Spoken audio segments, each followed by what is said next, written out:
کار دی د تعلیم او تربیې لوی مسؤلیت ورونو غواړي همت ورونو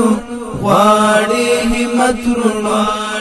غاړي تلویدلی مو خورا لوی امانت ورونو. پوهنې وزارت په تېره اونۍ کې د پوهنې وزارت سرپرست الحاج مولوي حبیب الله آغا ننګرهار ولایت ته د خپل رسمي سفر په ترڅ کې د یاد ولایت د پوهنې رئیس مولوي محمد شریف حلیمي په افغانستان کې د ترکیې سفیر ښاغلي جنک اونال او مسؤلینو په ملتیا د افغان ترک ښوونځیو څخه لیدنه وکړه. د پوهنې وزارت سرپرست د ښوونیز چاپیریال د ارزونې پر مهال د افغان ترک ښوونځیو له مسؤلینو او ښوونکو څخه د پوهنیزو اسانتیاوو برابرولو له امله مننه وکړه او له زده کوونکو یې وغوښتل چې په خپلو درسونو کې زیاتې هڅې وکړي.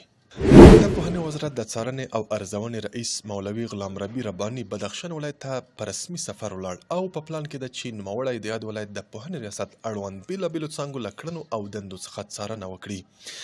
دغه پلاوي د بدخشان د پوهنې ریاست له رهبرۍ سره د کتنې پر مهال د پوهنې په برخه کې کار کول عبادت وبلل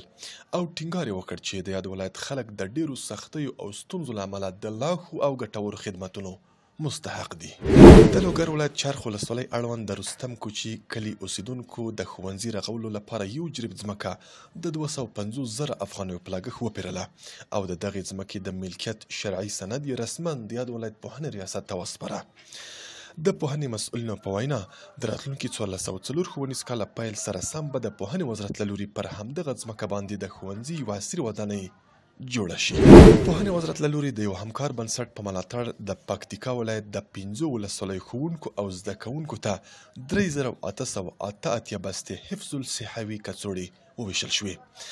د یاد ولایت پوهنې رئیس مولوي عبدالوکیل خالد د ملاتړ کوونکي بنسټ له مرستې مننه وکړه او ویل دغه صحي کڅوړې چې پکې ځان پاک، شامپو، صابون، د غاښونو کریم او داسې نور لوازم شامل دي د زده کوونکو د روغتیا ساتلو په موخه توزیع شول. او وروستی خبر همدا چې د میدان وردګ ولایت د سیمه ییزو خلکو لخوا په 5 ولسوالیو کې د 28 بابا ښوونځیو سره د 4,360,000 افغانیو په ارزښت د ښوونځیو بیا رغونې، لمریزې برېښنا د سیسټم غځولو، د کتابونو پیرلو، د اړتیا وړ تخنیکي توکو پیرلو برابرولو کې مرسته وشوه.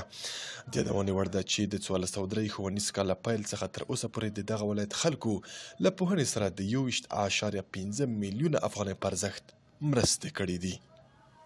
کار دی د تعلیم او تربیې لوی مسؤلیت ورونو غواړي همت ورونو غواړي همت ورونو